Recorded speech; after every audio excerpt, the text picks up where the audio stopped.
ಅಯೋಧ್ಯೆ ರಾಮ ಮಂದಿರ ದೇಣಿಗೆ ಹಣ ಹಗರಣಕ್ಕೆ ಸಂಬಂಧಪಟ್ಟಂತೆ ಎಸ್ಐಟಿ ಅಧಿಕಾರಿಗಳು ಈಗ ಅಖಾಡಕ್ಕೆ ಧುಮುಕಿದ್ದಾರೆ. ರಾಮ ಮಂದಿರ ದೇಣಿಗೆ ಹಣ ಲೂಟಿ ಪ್ರಕರಣಕ್ಕೆ ಸಂಬಂಧಪಟ್ಟಂತೆ ಭ್ರಷ್ಟಾಚಾರದ ವಿರುದ್ಧ ಅಧಿಕಾರಿಗಳು ಈಗ ತನಿಖೆಗೆ ಮುಂದಾಗ್ತಾ ಇದ್ದಾರೆ. ಇನ್ನು ಮುಂದೆ ದೇಣಿಗೆ ಎಣಿಕೆಗೆ ಹೊಸ ರೂಲ್ಸ್ ಅನ್ನು ತರಲಾಗುತ್ತೆ. ಕ್ಯಾಮೆರಾ ಕಣ್ಣಲ್ಲಿ ಕಾಸಿನ ಎಣಿಕೆ ನಡೆಯುತ್ತೆ. ಅದರ ಒಂದು ಕಡ್ಡಾಯ ವಿಡಿಯೋಗ್ರಫಿ ಮಾಡಲಾಗುತ್ತೆ. ಪಾಕೆಟ್ ಇಲ್ಲದ ಬಟ್ಟೆ, ಜೇಬಿಲ್ಲದ ಡ್ರೆಸ್ ಕೂಡ ಇವರಿಗೆ ನೀಡಲಾಗುತ್ತೆ. ಕೌಂಟಿಂಗ್ ರೂಮ್ನಲ್ಲಿ ಸಿಬ್ಬಂದಿಗೆ ಕಠಿಣ ನಿಯಮಗಳನ್ನು ತರಲಾಗ್ತಾ ಇದೆ. ಪೂರ್ಣ ತಪಾಸಣೆ ನಂತರವೇ ಸಿಬ್ಬಂದಿಗಳು ಹೊರಗಡೆ ಬರಬೇಕು. ಆರೋಪಿಗಳಿಗೆ ಅಯೋಧ್ಯೆ ಬಿಟ್ಟು ಹೋಗೋದಕ್ಕೆ ಬ್ರೇಕ್ ಕೂಡ ಹಾಕಲಾಗ್ತಾ ಇದೆ. ರಾಮ ಮಂದಿರದಲ್ಲಿ ಸಿಸಿಟಿವಿ ಫುಟೇಜ್ ಭದ್ರತೆಗಳನ್ನು ಹೆಚ್ಚಳ ಮಾಡಲಾಗಿದೆ. ಈಗ 45 ದಿನಗಳ ಬದಲಿಗೆ 180 ದಿನಗಳ ದಾಖಲೆ ಸಾಕ್ಷ್ಯ ನಾಶಕ್ಕೆ ಎಸ್ಐಟಿಗಳು ಈಗ ಫುಲ್ ಸ್ಟಾಪ್ ಇಡ್ತಾ ಇದ್ದಾರೆ. ರಾಮ ಮಂದಿರಕ್ಕೆ ಬರುವಂತಹ ದೇಣಿಗೆ ಲೆಕ್ಕದಲ್ಲಿ ಪಾರದರ್ಶಕತೆಗೆ ಮಣೆ ಹಾಕಲಾಗುತ್ತೆ.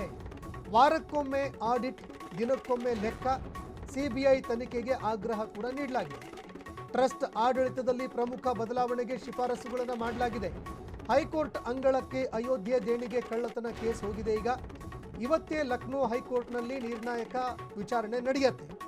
ಇದು ಹೇಗಿದೆ ಅಂತಂದರೆ, ಇಡೀ ಹೊಲವನ್ನು ಬೇಲಿಯ ಎದ್ದು ಮೇಯ್ದ ಮೇಲೆ ನಾವು ಇಲ್ಲ, ಇಡೀ ಖಾಲಿಯಾಗಿರೋ ಈ ಹೊಲ ಏನಿದೆ ಇದಕ್ಕೆ, ಈ ಕೃಷಿ ಭೂಮಿಗೆ ನಾವು ರಕ್ಷಣೆಯನ್ನು ಕೊಡ್ತೀವಿ, ಲೂಟಿಯಾಗಿರೋ ಬ್ಯಾಂಕ್ ಏನಿದೆ ಅದಕ್ಕೆ ನಾವು ತುಂಬ ಸ್ಟ್ರಾಂಗ್ ಆಗಿ ಡಿಸಿಷನ್ ತಗೊಳ್ತಾ ಇದ್ದೀವಿ ಈಗ ಅಂತ ತೋರ್ಪಡಿಕೆಗೆ ಮಾಡ್ತಾ ಇರುವಂಥದ್ದಿದು. ನೋಡಿ, ರಾಮ ಮಂದಿರಕ್ಕೆ ಇರುವಂತಹ ಭದ್ರತೆ ಇಡೀ ದೇಶದ ಯಾವುದೇ ಮಂದಿರಗಳಿಗೂ ಕೂಡ ಇಲ್ಲ. ಎಷ್ಟರ ಮಟ್ಟಿಗೆ ಅಂತಂದರೆ, ಸ್ಥಳದಲ್ಲಿ ಬಾಂಬ್ ಸ್ಕ್ವಾಡ್ಗಳು, Z+ ಸೆಕ್ಯೂರಿಟಿ ಇದೆಲ್ಲವನ್ನೂ ಕೂಡ ಒದಗಿಸಿ ಕೊಡಲಾಗಿದೆ. ಈಗ ಇದರ ಹೊರತಾಗಿಯೂ ಕೂಡ ಇಷ್ಟೊಂದು ಪ್ರಮಾಣದಲ್ಲಿ ದುಡ್ಡು ಹೊರಗಡೆ ಹೋಗಿದ್ದು ಹೇಗೆ? 200 ಕೋಟಿ, ಇದು ಕೇವಲ ಲೆಕ್ಕಾಚಾರಗಳಷ್ಟೇ. 200 ಕೋಟಿಗೂ ಕೂಡ ಮೀರಿ ದುಡ್ಡು ಇಲ್ಲಿಂದ ಕಳ್ಳತನ ಮಾಡಿರುವಂತಹ ಸಾಧ್ಯತೆಗಳು ಇದ್ದಾವೆ. ಹಾಗಾದರೆ ಇಷ್ಟು ದಿನ ಕಳ್ಳತನದವರೆಗೆ ಏನು ಮಾಡ್ತಾ ಇದ್ರು? ರಾಮ ಮಂದಿರ ದೇಣಿಗೆ ಲೂಟಿ 40 ಸಿಬ್ಬಂದಿಗಳನ್ನು ಹೊರಹಾಕಿದ್ದಾರೆ. ಸಿಎಂ ಯೋಗಿ ಆದಿತ್ಯನಾಥ್ ಅಂಗಳಕ್ಕೆ ಎಸ್ಐಟಿ ವರದಿ ಕೂಡ ಹೋಗಿದೆ. ಈಗ ರಾಮ ಮಂದಿರ ದೇಣಿಗೆ ಹಗರಣದಲ್ಲಿ ಭಾರಿ ತಲೆದಂಡ ಆಗ್ತಾ ಇದೆ. ಎಣಿಕೆ ಕಾರ್ಯದಲ್ಲಿ ಇದ್ದ 40 ಸಿಬ್ಬಂದಿಗಳು ಕೆಲಸದಿಂದ ವಜಾ ಆಗಿದ್ದಾರೆ. ಇವತ್ತು ಸಿಎಂ ಯೋಗಿ ಆದಿತ್ಯನಾಥ್ಗೆ ಎಸ್ಐಟಿ ಮಹತ್ವದ ವರದಿಯನ್ನು ಕೊಟ್ಟಿದೆ. 6 ದಿನಗಳ ತನಿಖೆಯ ಸ್ಫೋಟಕ ಸತ್ಯಗಳು ಹೊರಬೀಳುವ ಕಾಲ ಸನ್ನಿಹಿತ ಆಗ್ತಾ ಇದೆ.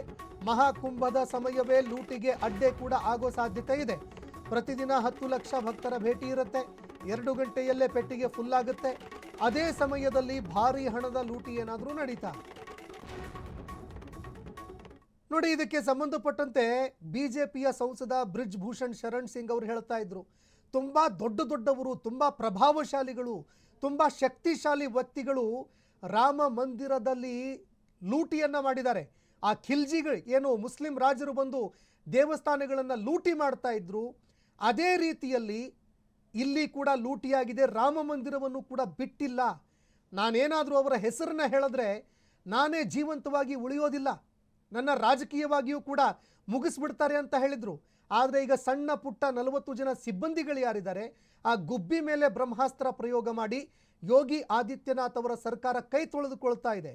ಆದರೆ ನಿಜವಾದ ಪ್ರಭಾವಶಾಲಿಗಳು, ದೊಡ್ಡ ಕಳ್ಳರು, ರಾಮ ಮಂದಿರವನ್ನು ಲೂಟಿ ಮಾಡಿದಂತಹ ಲೂಟಿಕೋರರು ಆರಾಮಾಗಿ ನೆಮ್ಮದಿಯಾಗಿದ್ದಾರೆ.